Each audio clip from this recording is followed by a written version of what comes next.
Merci bandeko balandi batali magazine motuna na bino pibiano na bango ebongi sami pe epesameli wa bino leki wa bino mwana wa bino Dete Landry Kingelesi mwana ya mama Agnès tout lenge nazali ngai moko te nazali na équipe technique ezali kosalisa ngai na sima ya caméra nazali na mwana mboka ingénieur Graciano Masamba Google Soda ya makase na réalisation yekaka simbiango coordination ya Dete Landry Kingelesi ezalaka na ngai esengo na kotaka na bandako na bino sans invitation pe na ba téléphone na bino yambo ete na banda masolo na ngai ya mokolo malelo na pesi mbote na mama Régine Lunkondo na français na pesi mbote na pesi mama Blandine Wazungasu na minicho azana kati ya Kinshasa pe na kati ya paroisse ya Matete na bosante Giscard Beloff petit yanga ya kati Patrick Kiame na États-Unis d'Amérique venanga la juste mbala Black Media na molonga nina ye mama talaka ka mwa kombo échappé ngame na peshi mbote ingénieur Graciano Masamba Google Soda makasi mema biso tolega Salukia mengeti salakyo kina ya fidi silwa banza kadinza kaizolele kungwilako yangenda mwivi bambokele Salukia mengeti salakyo kina ya fidi silwa banza kadinza kaizolele kungwilako. Voilà, et le bolinga ki yango yo papa Clément na mama Ginette ya Canal Congo. Awa ndenge tolobaka isika et sepelisaka ba téléspectateurs nyonso balandaka Dete Landry Kingelesi dans le monde. Le lot Dete Landry Kingelesi mwana mama Agnès tout lenge abongiseli ba téléspectateurs na ye maloba nini to makamuni na mokolo malelo. Ya solo bato ebele bandimaka te tata Simon Kimbangu Kiangani le patron de la 4e génération yende azali nzambe. Ngaya bato te muna lobi bokoyoka na bandeko na biso ndenge moko na moko alobi ba makambo oyo tata Simon Kimbangu asala pona vie na ye soki ya moni tata Simon Kimbangu eloko nini esala ka ye soki ya moni tata Simon Kimbangu Graciano Masamba Google Soda ya makase pesa biso be elema wana toleka mwa tata mwana pe tata molimo mosantu ngai mama Blandine Wazungasu Kiamawete na zali mondimi na paroisse ya Saint-Ouen na Paris na France nazali moko na kati ya groupe Fliki yango na ngonga oyo tozali na kati ya Kinshasa na yaki lelo mokolo ya yenga pona kosambela ndenge momisa na biso ndenge tosambelaka tous les dimanches yango nazali na ngonga oyo nesika oyo biso tozana nzambe oyo mokili mobimba eyebi nango kasi ngai na olobaka kaboye soki nazali liboso ya tata Simon Kimbangu Kiangani donc namona rapenda ke nazali liboso ya nzambe donc maenyo so o nazali nango posa atakutu na lobi te ye mo déjà ça yebi akokisela ngai parce que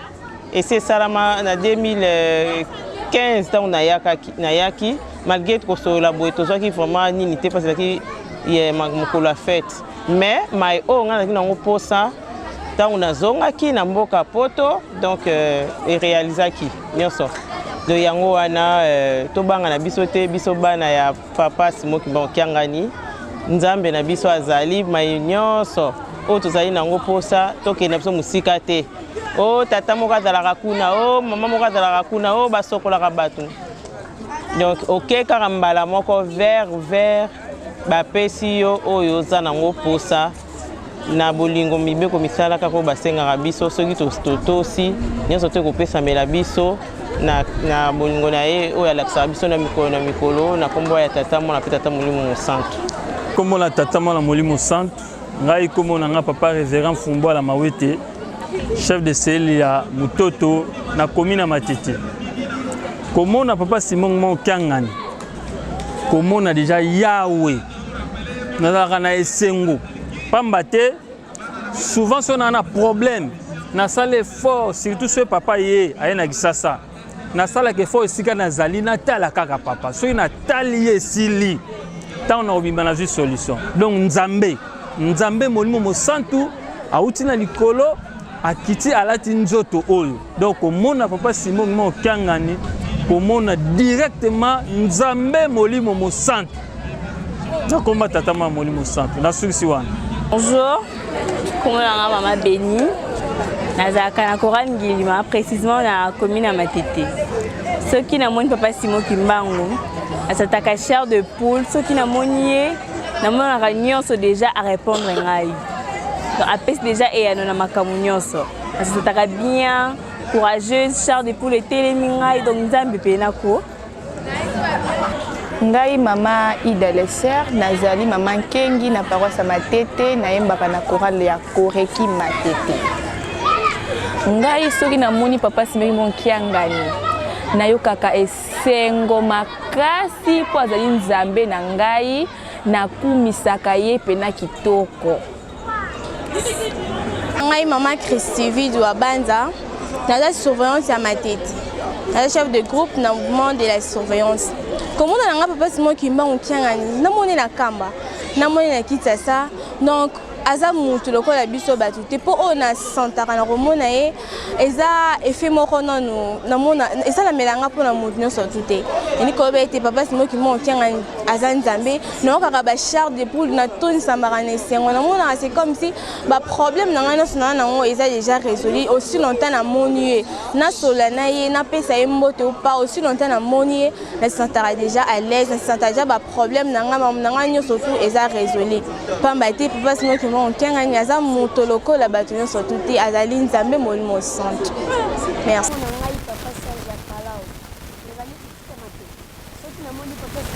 Se sentaka vraiment bien ata namoni na centre d'accueil na Kasavubu soki namoni ye naza na posa ya kosenga eloko meme na mabondeli nazoyoka vraiment ke eloko nazali na posa ya kosenga nazomona ndeti nazwi yango Na kombo ya tata pe moi pe tata Monsante. Ngai nazali mama alors longo choriste ya Gaki Matete. Soki namoni papa Simon Kimbangu Kiangani mayenyo so atakutu soki namoni ete me mayenyo so ongai nazalaki na yango posa na sotanda te kokisami na mbala moko po ete juste kaka simple présence na ye elakisaka déjà ete solution ba problème na nga ezwami donc na se sentaka lokola ndeti mutu azali susu na mokili oyo te nakomi na esika moko oyo ezali bisengo na bisengo. Si na komba tamona pe molimo santu komona ngai ezali papa Mbungu abe nazali mondimi pe surveillant ya paroisse Kimbangiste ya Matete.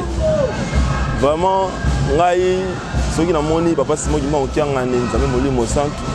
premièrement motema na ngai tondisa makana esengo pamba te aname conscience na yebi ete yenda azali nzambe mosungi pe mobateli na ngai nazalaka vraiment na esengo mingi komona ye et puis le faire komona ye et ça la en sorte que intérieurement na exposé ba problème na ngai nyonso. Donc voilà on a roloba yango wana. Merci. Merci comme on a papa JC Lusse quoi. Flûtiste ya commune de Nzanza na Matadi mais actuellement na zana Figi Matete. Bon soki na moni papa Simon Kimbangu Kiangani c'est du wow. Au moni Nzambe après chair de poule donc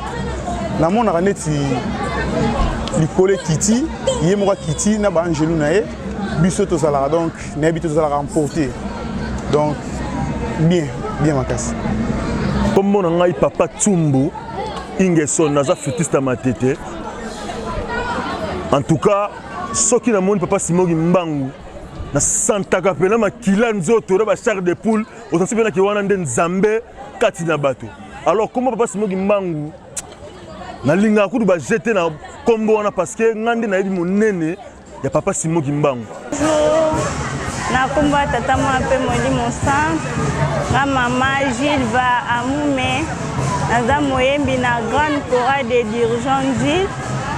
Soki namoni papa Simon Kimbangu Kiangani nzambe na nga esalaka nga ba char de poule ebimaka nga makasi tellement nakutani na nzambe esalaka nga bien vraiment donc namona ndeti masumu nyonso ti naza nango elimbisami kaka jour wana. Kombo tamini Monsante ngai kombo na ngai mama Noela ya Makele navanda na paroisse Angile nayembaka na chorale de dirigeants Gilles. So la moni papa Simon Kimbangu Kiangani nzambe na ngai so namoni na centre namonaka lokola masumu nanga nyonso etikali na maboko na ye esongo nazalaka nango namona ndenge yakabola nango te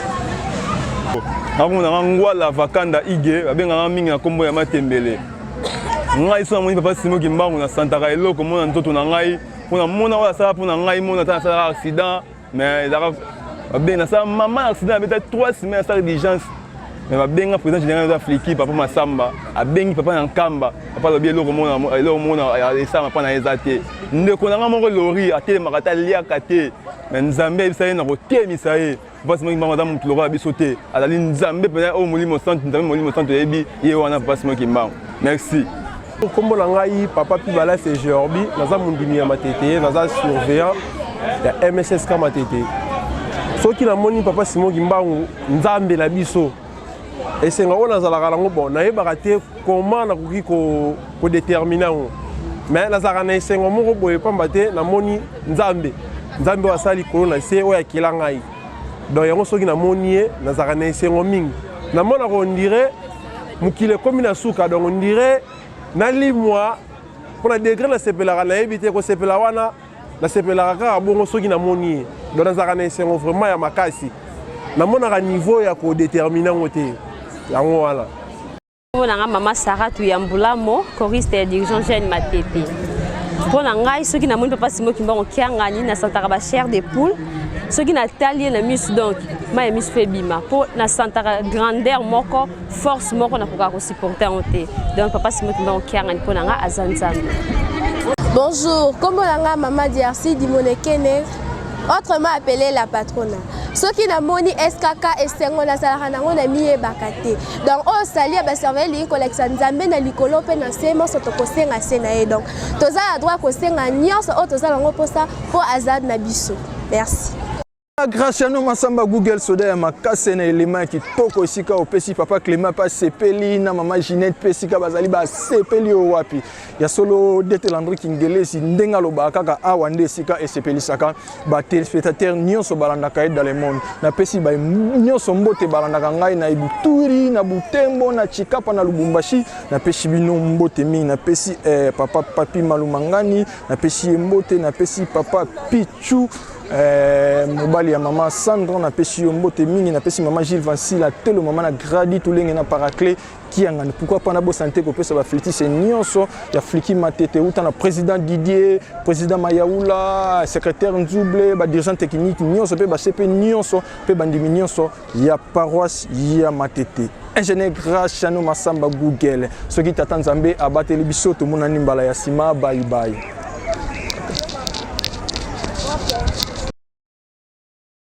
Nzambe